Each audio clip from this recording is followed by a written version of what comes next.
नमस्कार. आवाज माझा वृत्तवाहिनीत आपल्या सगळ्यांचं स्वागत. वेळेच्या काही ठळक घडामोडींकडे. कॉफी टेबल पुस्तकाचं मुख्यमंत्र्यांच्या हस्ते प्रकाशन. नालेसफाईच्या कामाबाबत कंत्राटदारावर माजी महापौरांची नाराजी आणि शिवसेनेच्या खासदारांची केली उद्धव ठाकरेंवर टीका. महाराष्ट्रातील परिवहन व्यवस्था अधिक सक्षम, आधुनिक आणि लोकाभिमुख करण्यासाठी राबवण्यात आलेल्या विविध उपक्रमांचा आढावा घेणाऱ्या परिवहन मंत्री तथा महाराष्ट्र राज्य मार्ग परिवहन महामंडळाचे अध्यक्ष प्रताप सरनाईक यांच्या कार्य अहवालावर आधारित कॉफी टेबल पुस्तकाचं प्रकाशन मुख्यमंत्री देवेंद्र फडणवीस यांच्या हस्ते करण्यात आलं. मंत्रालयात आयोजित मंत्रिमंडळ बैठकीदरम्यान हा प्रकाशन सोहळा संपन्न झाला. यावेळेला उपमुख्यमंत्री एकनाथ शिंदे, खासदार सुनेत्रा पवार यांच्यासह राज्य मंत्रिमंडळातील सर्व मंत्री उपस्थित होते. या पुस्तकामध्ये परिवहन विभाग आणि महाराष्ट्र राज्य मार्ग परिवहन महामंडळामार्फत गेल्या काळात राबवण्यात आलेल्या विविध विकास कामांचा, सुधारणा उपक्रमांचा आणि लोकाभिमुख निर्णयांचा सविस्तर आढावा घेण्यात आला. महाराष्ट्राच्या जनजीवनाशी घट्ट नातं असलेल्या लालपरी अर्थात एसटी सेवेला अधिक बळकटी देण्यासाठी महसूल वाढ, इंधन बचत, ई बस उपक्रम, तांत्रिक आधुनिकीकरण, कर्मचारी कल्याण आणि प्रवासी सुविधांच्या उन्नतीसाठी करण्यात आलेल्या प्रयत्नांची माहिती या कॉफी टेबल पुस्तकातून देण्यात आली आहे.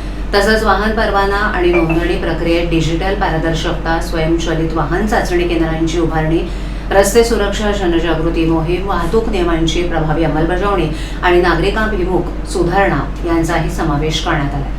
याप्रसंगी मुख्यमंत्री देवेंद्र फडणवीस यांनी परिवहन विभागाच्या कार्याची प्रशंसा करत राज्यातील नागरिकांना सुरक्षित, सुलभ आणि विश्वासार्ह प्रवास सुविधा उपलब्ध करून देण्यासाठी शासन कटिबद्ध असल्याचं सांगितलं. उपमुख्यमंत्री एकनाथ शिंदे यांनीही एसटी महामंडळ आणि परिवहन विभागानं लोकसेवेला केंद्रस्थानी ठेवून केलेल्या कामाचा गौरव केला. परिवहन मंत्री प्रताप सरनाईक यांनी यावेळेला सांगितलं की हा कार्य अहवाल केवळ योजनांचा किंवा आकडेवारीचा दस्तऐवज नसून महाराष्ट्राच्या जनतेचा विश्वास, कर्मचाऱ्यांचं समर्पण आणि आधुनिक परिवहन व्यवस्थेच्या उभारणीचा प्रवास आहे. प्रवास सुरक्षित, महाराष्ट्र प्रगत या ध्येयानं परिवहन विभाग पुढेही जनतेच्या सेवेसाठी कार्यरत राहील असा विश्वास त्यांनी व्यक्त केला. ठाणे शहरातील नालेसफाईच्या कामांबाबत सत्ताधारी शिंदेंच्या शिवसेनेचेच नगरसेवक समाधानी नाहीत. माजी महापौर मीनाक्षी शिंदे यांनी प्रशासन आणि कंत्राटदारांवर अप्रत्यक्ष नाराजी व्यक्त केली आहे. नालेसफाईच्या कामांबाबत सर्वपक्षीय नगरसेवकांकडून तक्रारी येत आहेत. अनेक ठिकाणी कंत्राटदारांनी कामं अपूर्ण ठेवली असून अपेक्षित दर्जाची नालेसफाई झाली नसल्याचा गंभीर आरोप त्यांनी केला आहे. ऑपरेशन टायगरच्या बैठक त्यामध्ये काय नेमकं समोर आलं, नालेसफाई झाली आहे की नाही झाली? मला असं वाटतं की नगरसेवकांनी त्यांच्या स्तरावरती त्या उपाययोजना करायला घेतलेल्या आहेत. ज्या ठिकाणी कॉन्ट्रॅक्ट ज्याला लागलेलं आहे आणि त्यांनी जर कामं पूर्ण केली नसतील तर सहाय्यक आयुक्त असतील, महापौर असतील ह्यांच्याकडे ती मागणी केलेली आहे.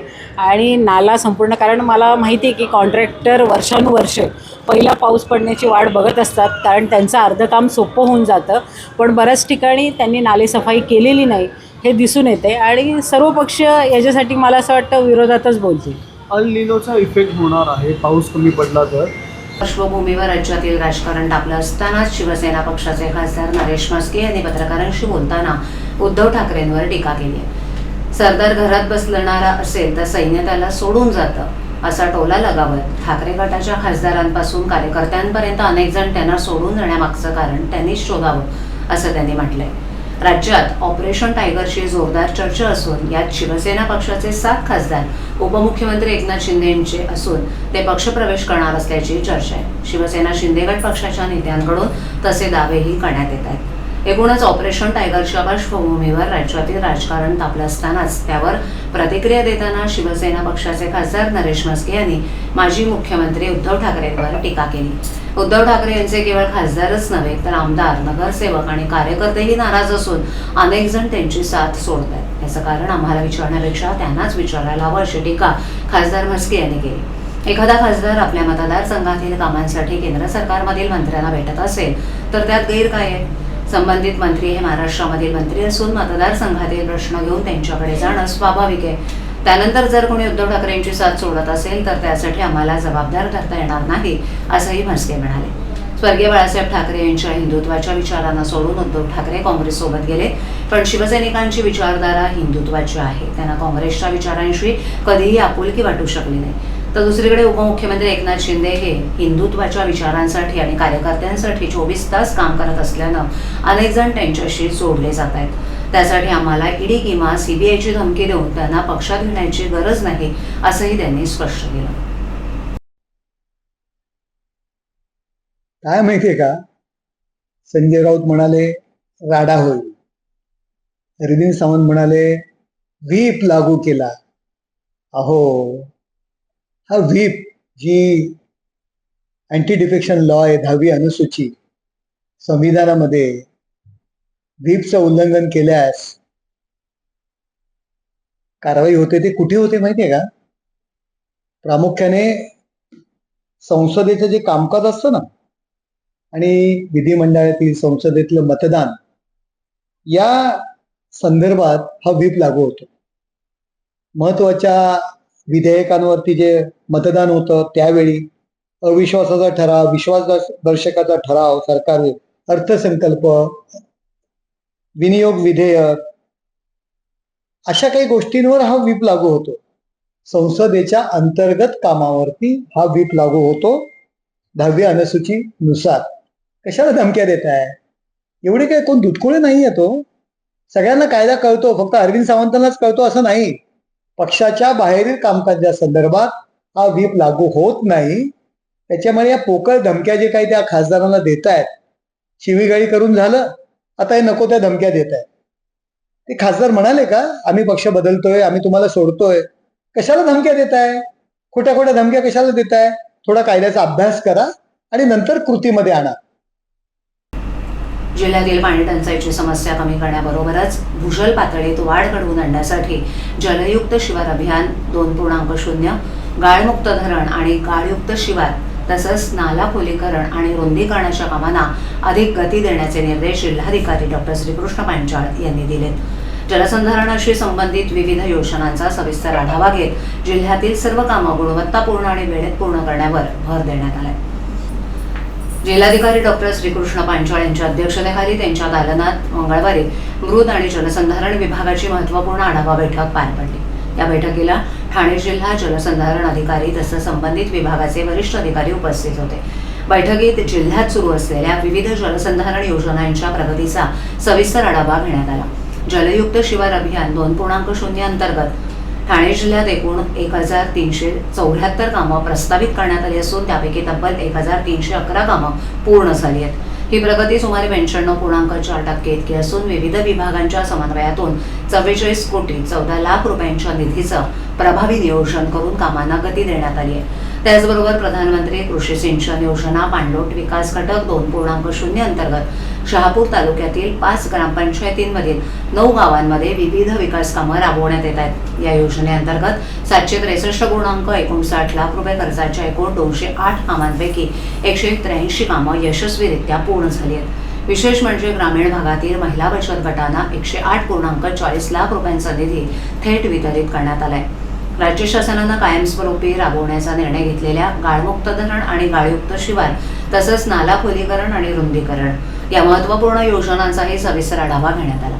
जलसाठ्यांमधील गाळ काढल्यानं जलधारणा क्षमता वाढण्यास मदत होते. त्यामुळे 10 वर्षापेक्षा जुन्या जलसाठ्यांमधील गाळ काढण्यासाठी स्थानिक शेतकऱ्यांनी सक्रिय सहभाग घ्यावा असं आवाहन जिल्हाधिकारी डॉक्टर श्रीकृष्ण पांचाळ यांनी यावेळेला केलं. तसंच 2025-26 या कालावधीत ठाणे जिल्ह्यातील 16 जलसाठ्यांमधून तब्बल 45,717 घनमीटर गाळ काढण्यात आलाय.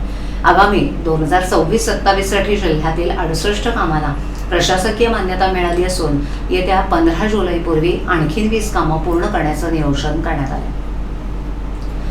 ठाणे शहरातील लाखो नोकरदारांच्या दैनंदिन प्रवासाचा अविभाज्य भाग बनलेल्या रिक्षा सेवेचा सध्या बोजवारा उडाल्याचं चित्र दिसून येत आहे. सकाळी कार्यालयात वेळेत पोहोचण्यासाठी आणि सायंकाळी दिवसभराच्या दगदगीनंतर घरी परतण्यासाठी ठाणेकरांना रिक्षेसाठी 1 ते 1.5 तास रांगेत उभं राहावं लागते. वाढती प्रवासी संख्या, अपुरी सार्वजनिक वाहतूक कोंडी आणि रिक्षांची कमतरता यामुळे दररोज हजारो प्रवाशांचा संयम सुटत असून प्रवासापेक्षा रिक्षा मिळवण्याचीच अधिक कसरत अशी संतप्त भावना प्रवासी व्यक्त करतात.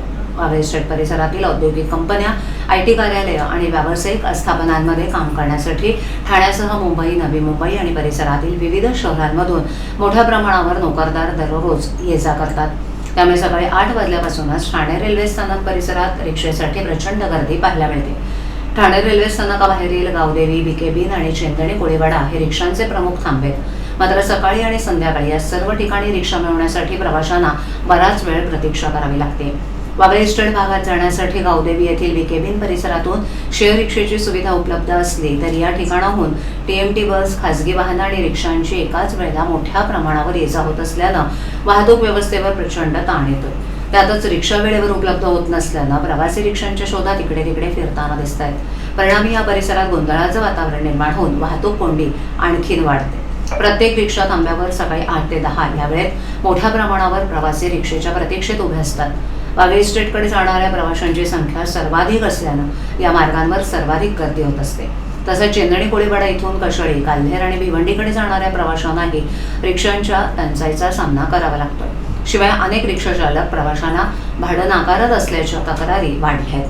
काही चालक वाढत्या गर्दीचा फायदा घेत अव्वाच्या सव्वा दर आकारत असल्याचा आरोपही प्रवाशांनी केलाय. त्यामुळे प्रवासी वर्गात तीव्र नाराजी असून प्रशासन आणि लोकप्रतिनिधी या प्रश्नाकडे दुर्लक्ष करत असल्याची भावना नागरिक व्यक्त करतायत. दरम्यान शहरातील मुख्य आणि अंतर्गत मार्गांवरील वाढती वाहतूक कोंडी या समस्येला कारणीभूत ठरते. सकाळ संध्याकाळच्या गर्दीच्या वेळेस रिक्षा वाहतूक कोंडीत अडकून पडत असल्यानं थांब्यावर वेळेत रिक्षा उपलब्ध होत नाहीत. परिणामी अनेक प्रवाशांना अर्धा ते पाऊण तास प्रतीक्षा करावी लागत असून त्यांच्या मनस्तापात भर पडते.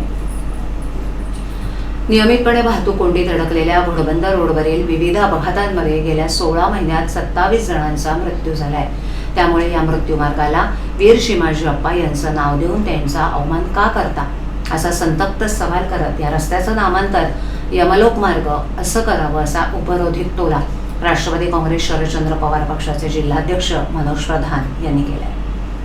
उपमहापौर कृष्णा पाटील यांनी घोडबंदर रोडला वीर चिमाजी अप्पा असं यांचं नाव देण्याची मागणी केली. मृत्यूचा सापळा बनलेल्या या रस्त्याला नाव मराठा सैन्याच्या महान सेनापतीचं नाव देणं हा त्यांचा अवमान असल्याची टीका मनोज प्रधान यांनी केली आहे. प्रधान म्हणाले की वीर शिवाजी अप्पा हे मराठा साम्राज्याचे एक महान सेनापती आणि थोरले बाजीराव पेशवे यांचे धाकटे बंधू होते. पोर्तुगीजांच्या जुलमी सत्तेतून ठाणे आणि वसईचा किल्ला मुक्त करून त्यांनी मराठा साम्राज्याचा विस्तार करण्यात अत्यंत महत्त्वाची भूमिका बजावली होती. विशेष म्हणजे ठाण्यातील घोडबंदर गावाजवळ ककाबेदी तन्ना नावाचा किल्ला पोर्तुगीजांनी बांधला होता. या ठिकाणी पोर्तुगीज हे अरब लोकांसोबत घोड्यांचा व्यापार करत असत. त्यामुळे या जागेला घोडबंदर हे नाव पडलं. शिवाजी अप्पांच्या नेतृत्वाखालील मराठा सैन्यानं या किल्ल्याला वेढा घालून 1737 मध्ये पोर्तुगीजांकडून हा प्रदेश ताब्यात घेतला. एकूणच पाहता या परिसराला वीर शिवाजी अप्पा यांच्या शौर्याचा इतिहास आहे. पोर्तुगीजांच्या जुलमातून मराठी माणसाची मुक्तता करण्यासाठी शिवाजी अप्पा यांनी लढा दिला होता. मात्र आता सत्तेवर असलेल्याने पोर्तुगीज आणि ब्रिटिशांप्रमाणेच घोडबंदर वासियांवर विविध माध्यमातून अन्याय करण्यास सुरुवात केली. नवीन ठाणे म्हणून उदयास येत असलेल्या घोडबंदर रोडवरील मेट्रोचं काम, सर्व्हिस रोडवर उभारलेले मेट्रोचे पिलर्स आणि स्टेशन्स, बोगदा, खोदलेले रस्ते आणि अवजड वाहनांची वर्दळ, अरुंद रस्ते, रस्त्यावरील खड्डे आणि सतत होणाऱ्या अपघातांमुळे रोजच वाहतूक कोंडी होते. कापूरबावडी, माजिवडा, गायमुख आणि मानपाडा इथे कोंडीची मोठी समस्या आहे. त्यातूनच ठाणेकरांचे हालच हाल होत आहेत. वीर शिवाजी अप्पा हयात असते तर त्यांना आपल्याच जनतेचे हाल पाहवले नसते. त्यांनी पुन्हा एकदा ठाणेकरांचे हाल करणाऱ्यांवर आपली तलवार उभारली असती. त्यामुळे अशा रस्त्याला शिवाजी अप्पांचं नाव देऊन त्यांचा अवमान करण्याचा काय अधिकार आहे, असा संतप्त सवाल मनोज प्रधान यांनी केला.